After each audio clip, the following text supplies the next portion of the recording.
Vous savez, je ne suis pas né d'hier. J'ai rencontré des gens et fait des choses inusitées.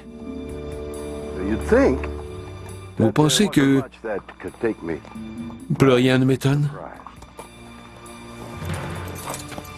Détrompez-vous.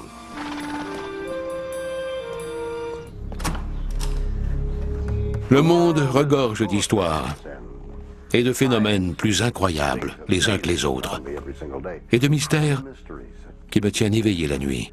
Certains dont je connais la réponse, et d'autres qui dépassent l'entendement. Peut-on disparaître soudainement sans laisser de traces? 3 hommes se volatilisent en mer au large de l'Australie.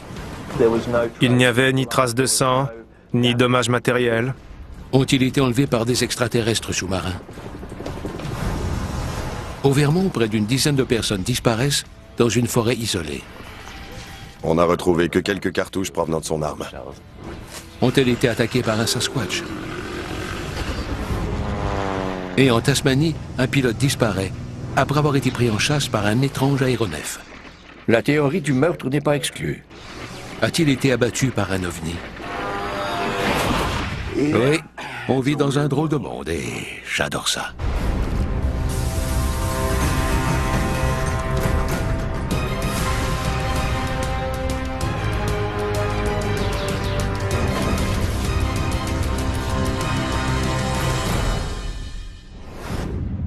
Voici le Mary Celeste, magnifique, n'est-ce pas? Cette goélette de 280 tonnes a été retrouvée en 1872 dans l'Atlantique, en parfait état de naviguer, sans personne à son bord. Malgré la disparition des membres de l'équipage et des passagers, tous leurs effets personnels et vivres pour 6 mois étaient intacts. Que s'est-il passé? Au fil de l'histoire, nombre de mystérieuses disparitions nous ont fascinés. Peut-on disparaître subitement de la surface du globe? L'histoire du Mary Celeste est l'un des plus grands mystères maritimes de tous les temps. Ou du moins, il a été jusqu'en 2007.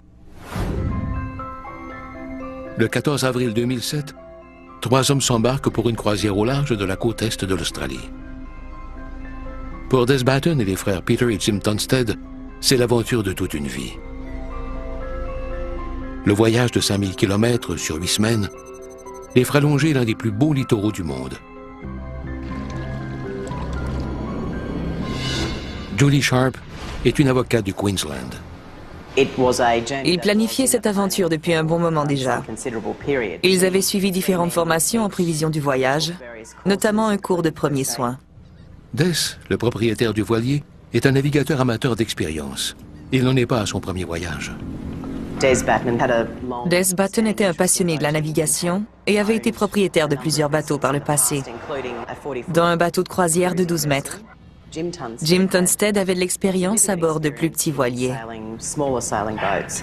Il avait pris part à plusieurs courses d'aviron par le passé.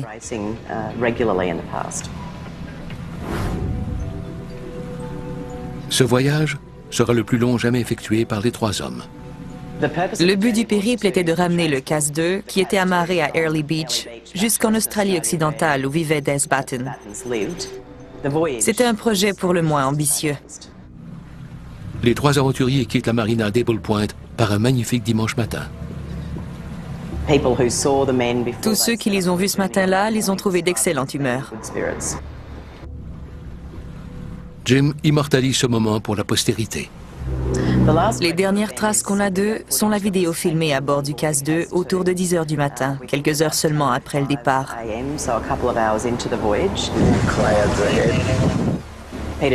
Peter Tunstead pêchait à l'arrière du voilier, tandis que Des Batten était à la barre. Tout allait pour le mieux. Lors de leur dernier contact avec le monde extérieur, Des communique sa position à un opérateur radio. Une précaution de routine. L'équipage était en contact avec un opérateur radio bénévole de la région. Mais le voilier tarde à arriver à Cape Gloucester, sa prochaine escale. Les appels de l'opérateur radio sur le cellulaire de Jim Tunstead restent sans réponse.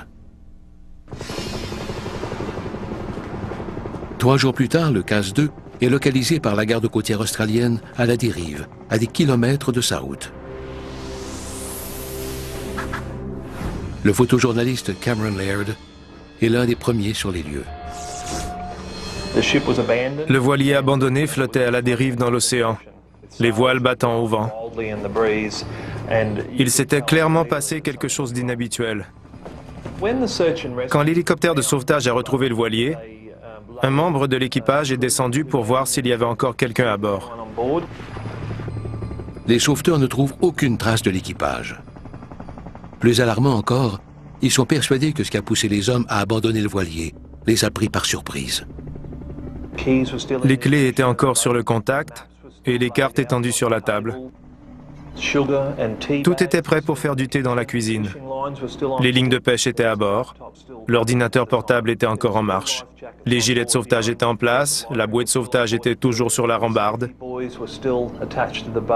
Tout avait l'air normal, comme si le bateau avait été amarré à quai. La seule chose qui n'est visiblement plus à sa place est une ligne de pêche.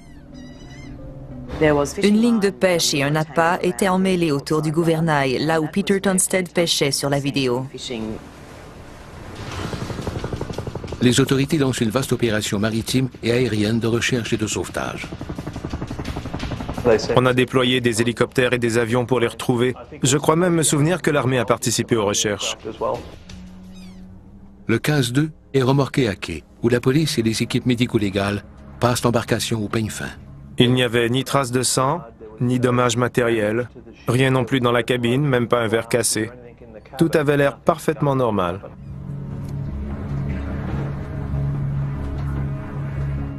Les 3 hommes sont disparus à jamais. Encore à ce jour, l'étonnant mystère du CAS-2 persiste.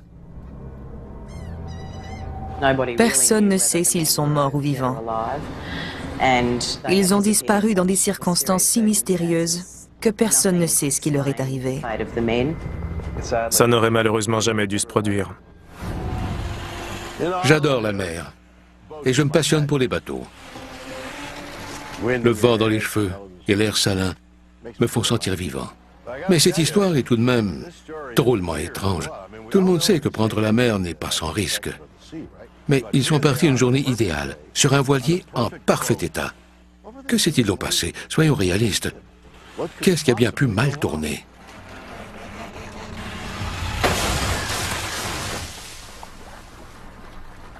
À peu près tout.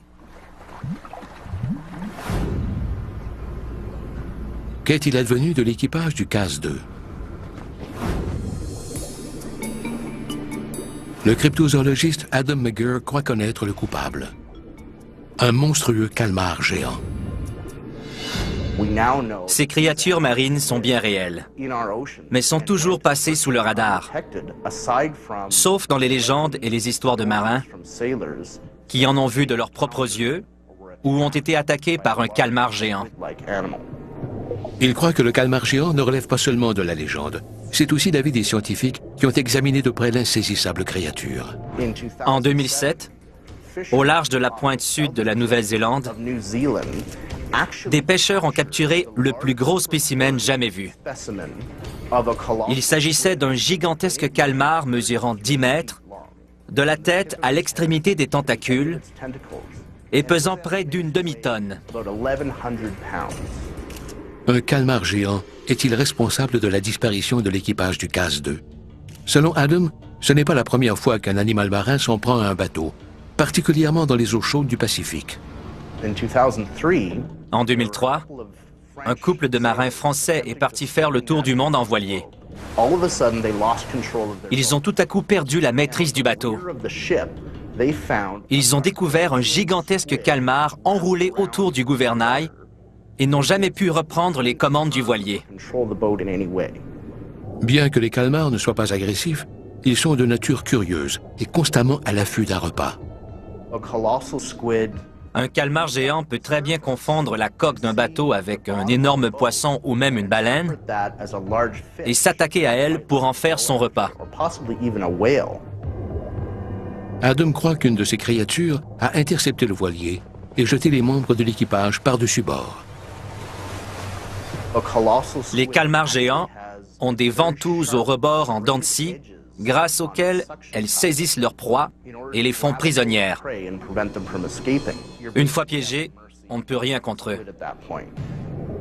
Un calmar géant a-t-il attaqué l'équipage du CAS-2? La clé du mystère est-elle vraiment dans les profondeurs? Il ne fait aucun doute que des extraterrestres vivent sous la... 3 hommes disparaissent d'un voilier au large de l'Australie.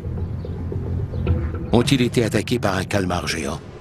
La psychothérapeute Barbara Lamb croit aussi que la tragédie qui a frappé le CAS-2 vient des profondeurs océaniques, mais qu'elle est d'une toute autre nature. Pour moi, il ne fait aucun doute que des extraterrestres vivent sous la mer et ont établi le contact avec des humains. Non seulement est-elle persuadée que l'équipage du CAS-2 est toujours en vie, elle croit qu'il a été enlevé par des véhicules furtifs extraterrestres sous-marins. Les OSNI sont des objets sous-marins non identifiés. Je suis persuadée que les OSNI existent, au même titre que les OVNI, les objets volants non identifiés. Barbara a appris l'existence des OSNI d'une étonnante source, ses propres patients. Ceci lui aurait révélé de lointains souvenirs de rencontres extraterrestres grâce à une technique controversée, la thérapie de régression. Okay, does there seem to be any presence of anyone in addition to the light? La régression est une forme d'hypnose pratiquée sur des patients qui ont vécu un événement préoccupant afin de révéler des détails dont ils ne se rappellent pas consciemment. Do you hear a voice as this is happening? Or how is it? No, he's talking to me through my mind. Au fil du temps, ses patients ont révélé des souvenirs si précis d'OSNI qu'elle a dû se rendre à l'évidence. Une de mes patientes, qui vit près de la côte californienne, a aperçu plus d'une fois un engin en forme de soucoupe surgir de l'océan. Il semble que ce vaisseau était relié à une sorte de base située au fond de la mer. Certains témoignages ont des ressemblances frappantes avec l'incident du CAS-2. Je connais un homme dont la famille tout entière a disparu sur un voilier dans les Bermudes dans les années 1950. Une dizaine de personnes disparues sans laisser la moindre trace, ni bouée de sauvetage, ni rien d'autre. L'équipage du CAS-2 a-t-il été enlevé par des extraterrestres sous-marins? Ou y a-t-il une explication plus terre-à-terre? L'agent Patrick McLeod travaille au sein de l'unité maritime du service de police de Toronto. Les cas de vaisseaux fantômes sont plus courants qu'on pourrait le croire. On trouve régulièrement des bateaux abandonnés. Il croit que la disparition des membres d'équipage du CAS-2 n'est qu'un tragique accident. Je crois que les hommes à bord du CAS-2 sont tout simplement tombés à la mer. Comment peut-il en être si sûr? La conclusion de l'agent McLeod repose sur le seul indice trouvé par les sauveteurs, la ligne de pêche emmêlée. Tandis que l'un d'eux pêchait, sa ligne s'est enroulée autour du gouvernail à l'arrière du voilier. On suppose qu'il est tombé par-dessus bord en essayant de la dégager. Son frère a tenté de lui venir en aide après qu'il soit tombé à l'eau, paniqué. Une simple mésaventure aurait donc dégénéré, tandis que Des serait lui aussi tombé à l'eau en essayant de secourir ses amis. Le troisième homme est lui-même tombé par-dessus bord en venant en aide aux 2 autres marins. Une fois à la mer, ils n'ont eu aucune chance de regagner l'embarcation. Même à très basse vitesse, le CAS-2 aurait été hors de portée des meilleurs nageurs du monde. L'équipage du CAS-2 s'est-il noyé, incapable de regagner son voilier? L'agent McLeod a mis sa théorie à l'épreuve.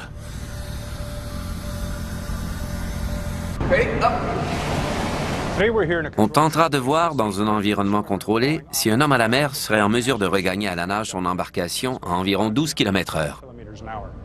Il remorquera un canot pneumatique à la même vitesse que le CAS-2. Un nageur d'expérience de la police jouera le rôle des marins. Derek, Tu te laisseras tomber par-dessus bord et tenteras de regagner le canot à la nage aussi vite que possible pour voir si tu peux y arriver. D'accord? Allons-y. L'agent McLeod mesurera la vitesse du canot à l'aide d'un pistolet radar. 3, 2, 1, c'est parti. Le canot avance à 4 km à l'heure, moins de la moitié de la vitesse du CAS 2. Mais même à vitesse réduite, The Wreck n'y arrive pas.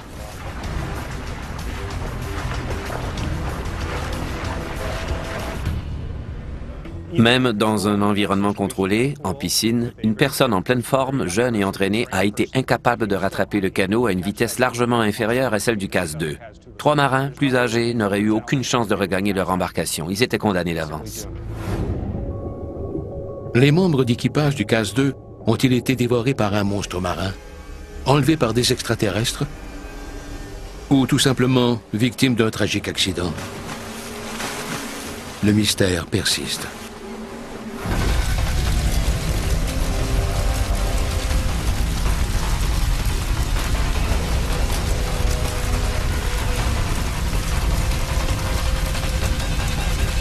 Une dizaine de personnes disparaissent dans une forêt éloignée en montagne. On n'a retrouvé que quelques cartes. Grâce à la technologie moderne, la randonnée en forêt n'a jamais été aussi sécuritaire.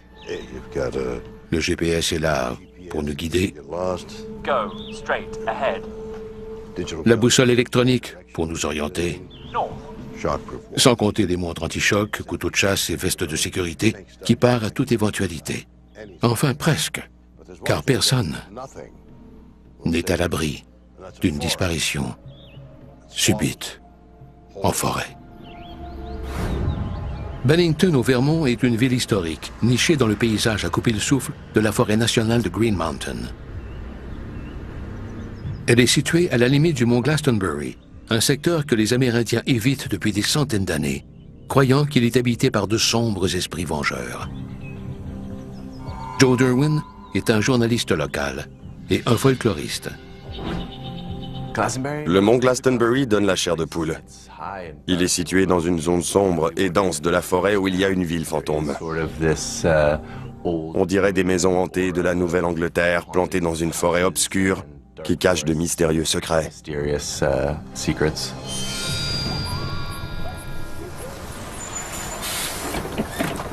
La disparition de James Thetford est l'un des plus grands mystères de la région. Le 1er décembre 1949, James rentre chez lui après une visite dans sa famille. Thetford était un vétéran vivant à Bennington. Il prenait régulièrement cet autobus, mais ce soir-là, il attire particulièrement l'attention. James Thetford a été vu à St. Albans, au Vermont. Un ami l'a aperçu à bord tandis que l'autobus s'arrêtait. Mais quand l'autobus arrive à Bennington, au grand étonnement de tous, James a disparu.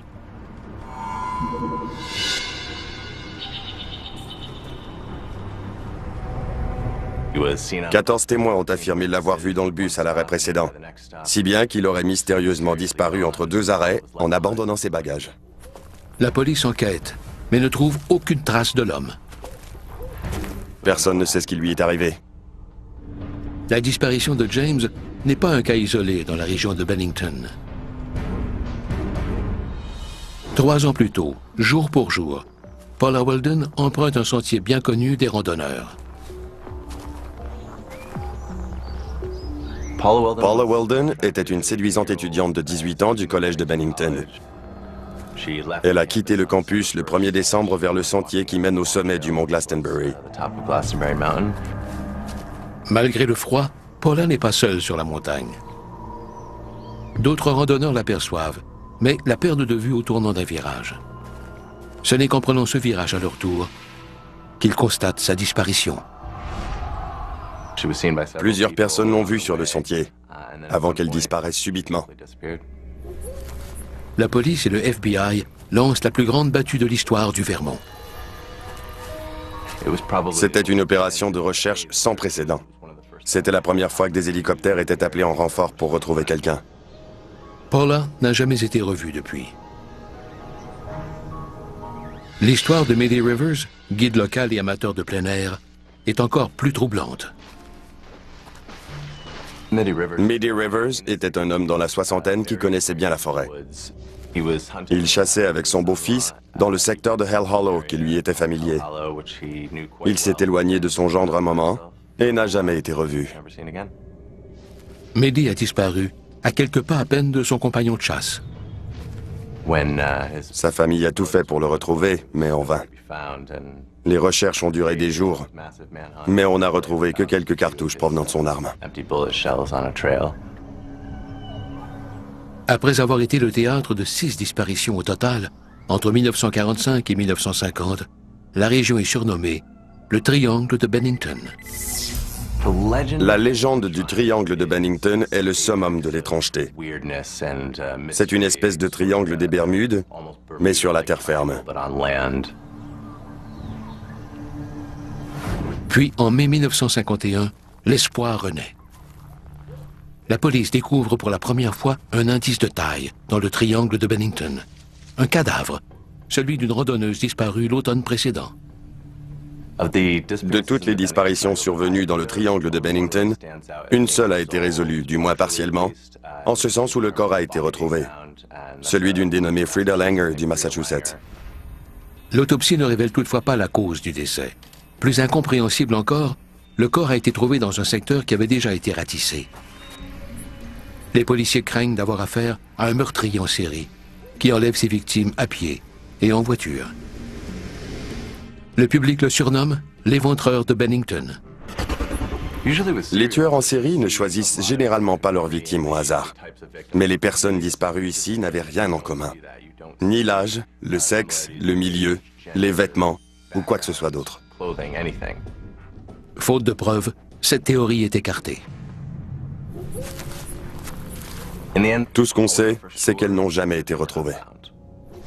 Comment expliquer les disparitions du Triangle de Bennington? Peut-on disparaître soudainement de la surface du globe? L'auteur Christopher Noel n'en est pas si sûr. Il y a de fortes chances que ces disparitions soient l'œuvre d'un ou de plusieurs Sasquatch, puisque les signalements se sont multipliés dans la région de Bennington au fil du temps. Le Sasquatch, aussi appelé Bigfoot, est une créature légendaire aux allures de grand singe qui vivrait dans les forêts nord-américaines. Christopher les étudie depuis des années. Un Sasquatch n'aurait aucun mal à happer une personne, ou même deux, hors d'un sentier. Il n'est pas impossible qu'un Sasquatch, sans doute un mâle, se soit comporté de façon inattendue par rapport à ce qu'on sait d'eux. Il cite en exemple un incident survenu 20 ans à peine avant les disparitions du Triangle de Bennington. Un dénommé Albert Ostman a été kidnappé sur son site de camping et emmené dans un canyon isolé où il a été captif pendant 6 jours. Non seulement cet homme a-t-il survécu, mais il s'est échappé et a livré le premier témoignage d'enlèvement par un Bigfoot. Il a décrit la créature et son comportement en détail. Des renseignements tout nouveaux à l'époque qui se sont confirmés grâce aux autres témoignages et signalements au fil du temps. Un Bigfoot a-t-il enlevé les victimes du Triangle de Bennington? Si oui, alors pourquoi un seul corps a-t-il été retrouvé? Je suis certain que ces créatures, si elles ont bien enlevé ces personnes, les ont emmenées dans des endroits reculés de la forêt dense, voire dans des grottes en altitude où personne n'était susceptible de les embêter. C'est vraiment injuste. Dès qu'il se passe quelque chose d'étrange, on jette le blâme sur les pauvres Sasquatch. Ont-ils vraiment kidnappé ces personnes? Je ne crois pas. Et voici pourquoi. On décrit le Bigfoot comme une créature simiesque poilue de 3 mètres de haut, faisant plus de 230 kilos, avec de grands yeux, des sourcils en saillie et un front bas couvert de poils roux. Ces énormes empreintes feraient 60 cm de long et 20 cm de large. Et, tenez-vous bien, les témoins s'entendent pour dire que la bête dégage une forte odeur désagréable.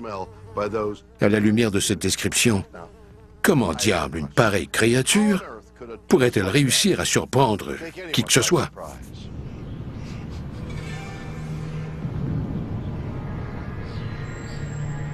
Un Bigfoot est-il responsable des disparitions au Vermont?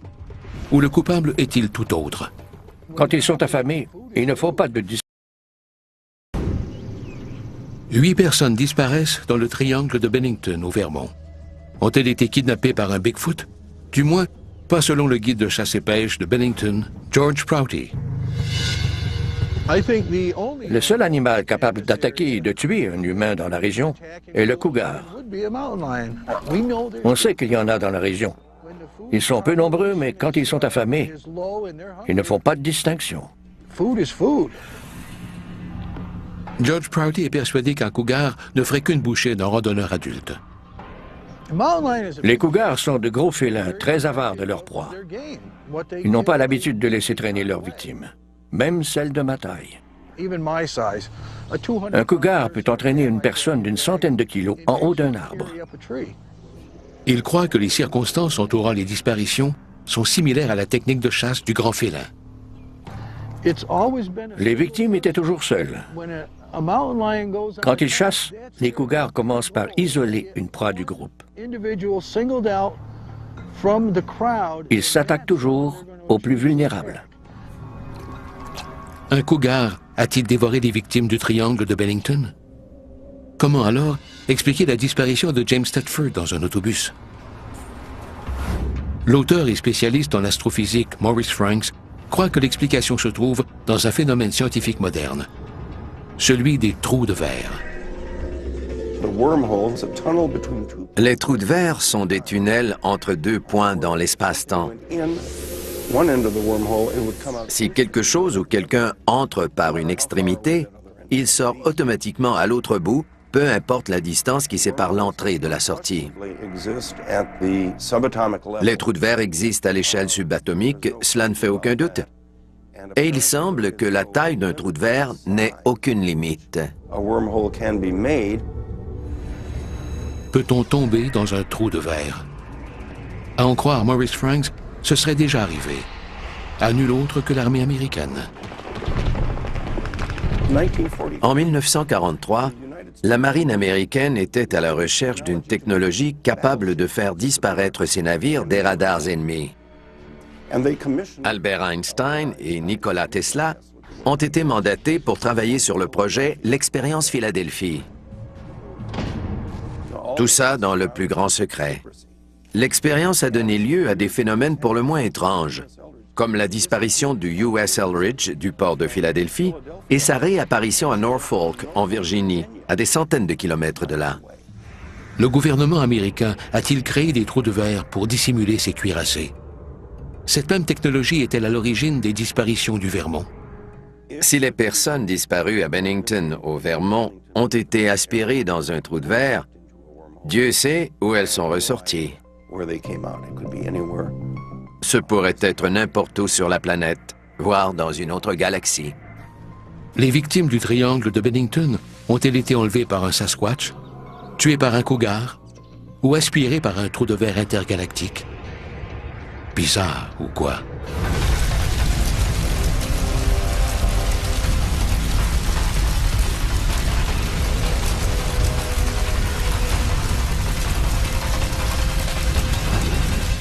L'année dernière, 900 000 personnes ont été portées disparues en Amérique du Nord. C'est près de 2500 personnes par jour. C'est tout de même effarant, non? Heureusement, la plupart des cas ont été résolus. Des enfants en fugue, des maris fuyant leurs femmes ou l'agence du revenu. Mais la disparition suivante ne cadre dans aucune de ces catégories, car elle a eu lieu en plein ciel. Le 21 octobre 1978, un Cessna 182 décolle de l'aéroport de Moorabbin, à Melbourne. Aux commandes, Frederick Valentic, un instructeur de vol de 20 ans de l'armée de l'air australienne. Reg Watson s'est intéressé à son histoire. Il était réellement passionné d'aviation. C'est pourquoi il avait déjà 150 heures de vol à son actif. Il aspirait à devenir un pilote commercial. Frederick met le cap sur King Island, juste de l'autre côté du détroit de Bass, qui sépare l'Australie continentale de la Tasmanie. Le détroit de Bass est un endroit fascinant. C'est une région sismique très active, une zone dangereuse et instable. où plusieurs bateaux sont mystérieusement disparus. Frederick avait quitté Moorabbin pour King Island, où il avait rendez-vous avec des amis. La visibilité était bonne et les conditions idéales. Le vol vers King Island doit durer un peu plus d'une heure. Il volait à un peu moins de 200 km/h. Son réservoir était plein, l'avion était en bon état, il n'avait aucun problème mécanique. Il aurait dû se rendre à King Island sans problème. Mais 47 minutes après le décollage, Frederick remarque un autre appareil nettement plus gros, à la même altitude. Valentic volait à 1400 mètres d'altitude. Il s'est informé auprès de l'aéroport pour savoir si d'autres appareils volaient en deçà de 1500 mètres. Delta Sierra Juliet. There seem to be a large aircraft below 5,000. À l'aéroport de Moorabbin, le contrôleur aérien en devoir est Steve Robey. Il vérifie à l'écran, mais ne voit rien dans cette zone.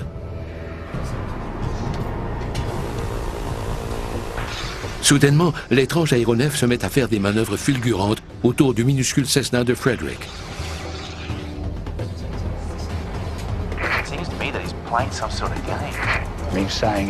Il a dit qu'il était au-dessous de lui, et l'instant d'après qu'il était 300 mètres au-dessus.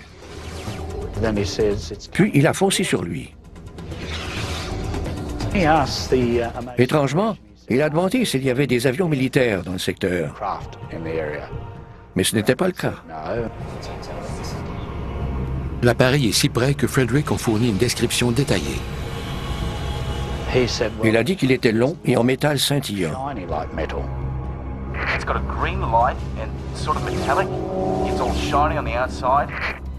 Il n'avait jamais rien vu de tel.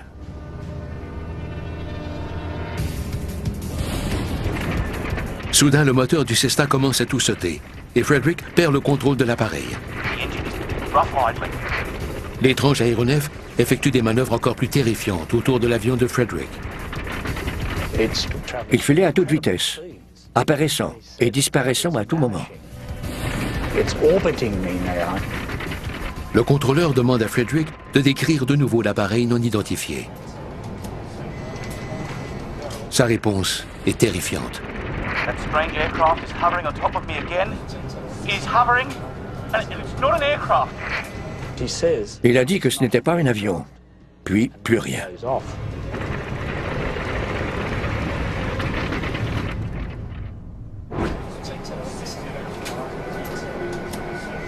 Ce sera la dernière communication de Frederick.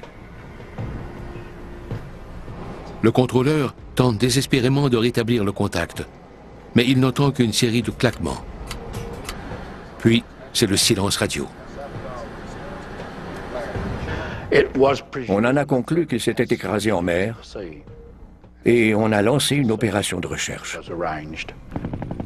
Le Cessna de Frederick est équipé d'un transpondeur. Les secours auraient dû le localiser sans peine, mais malgré leurs efforts, il demeure introuvable.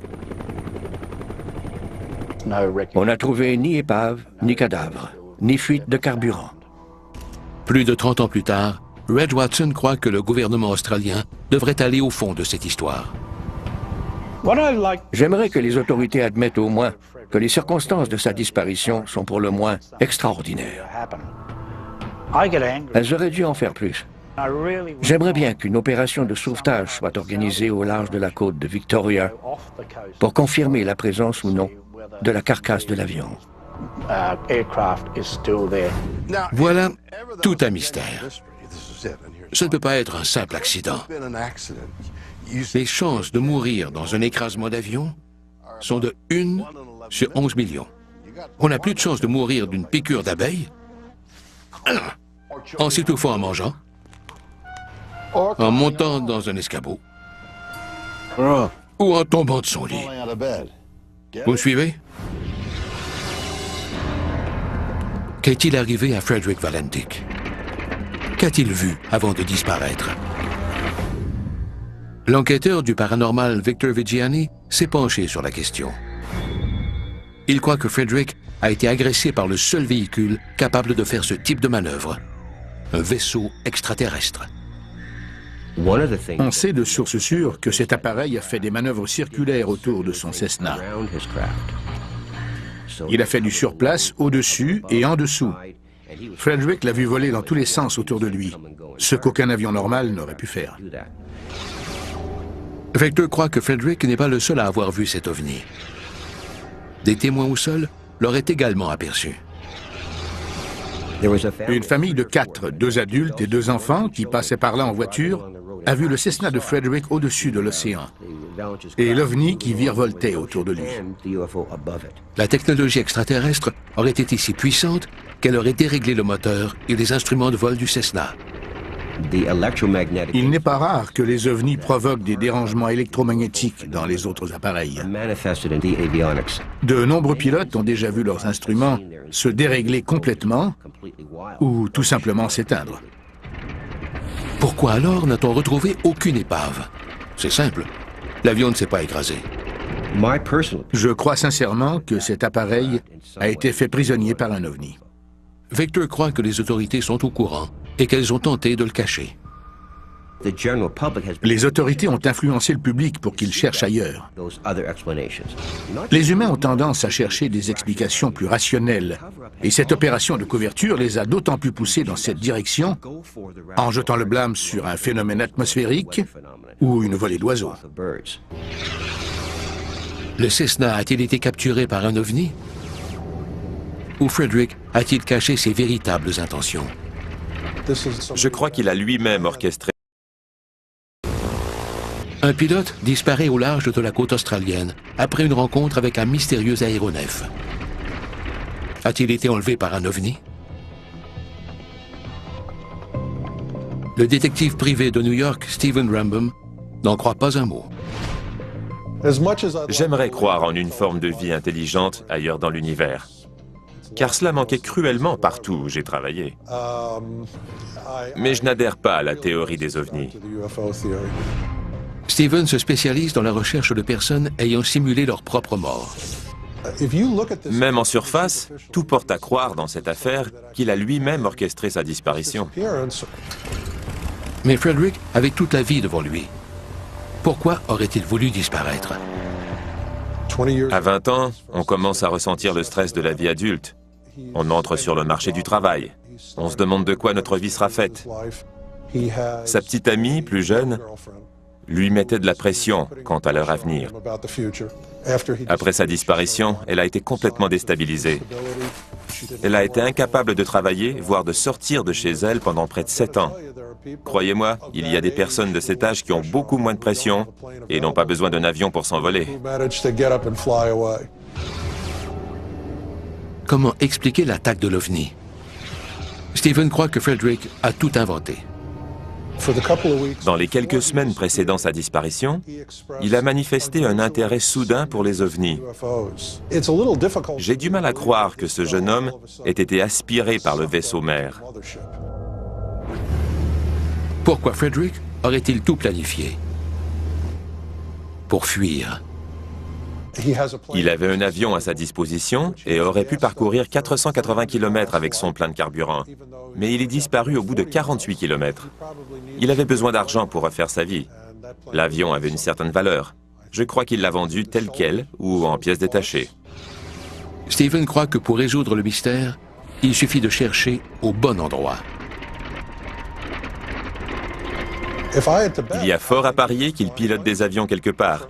Certainement pas sous son vrai nom, mais quelqu'un quelque part a des ressemblances frappantes et le même passé.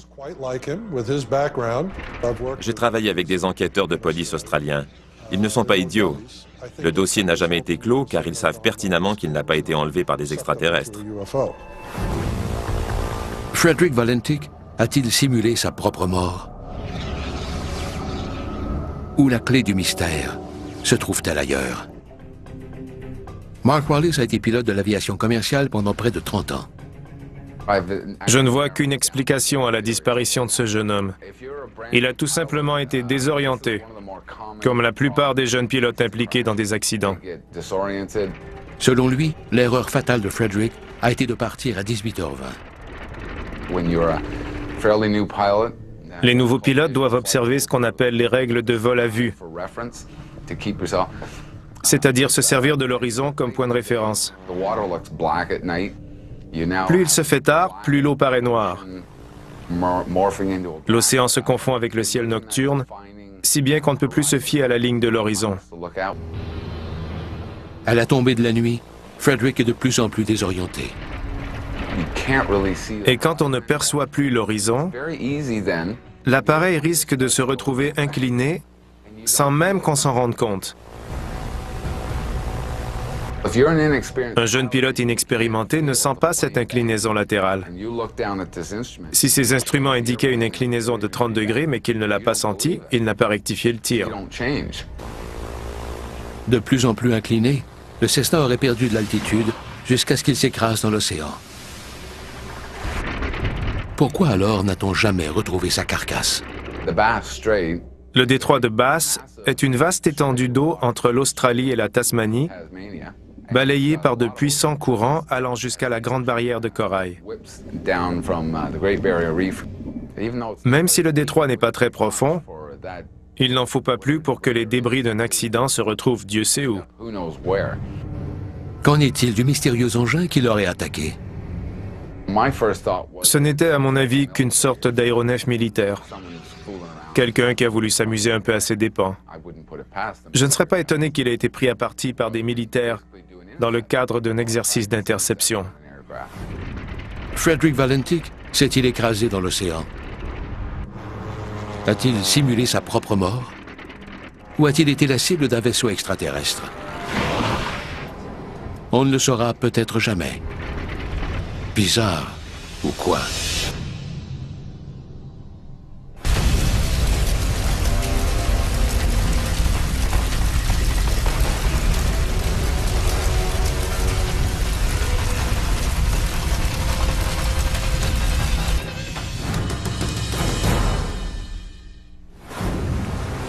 Voilà d'étonnantes histoires de disparition.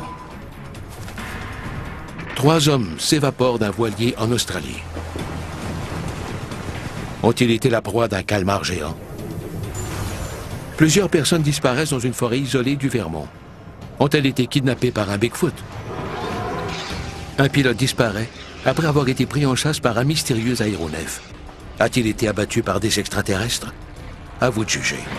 À la prochaine pour de nouvelles histoires plus bizarres les unes que les autres.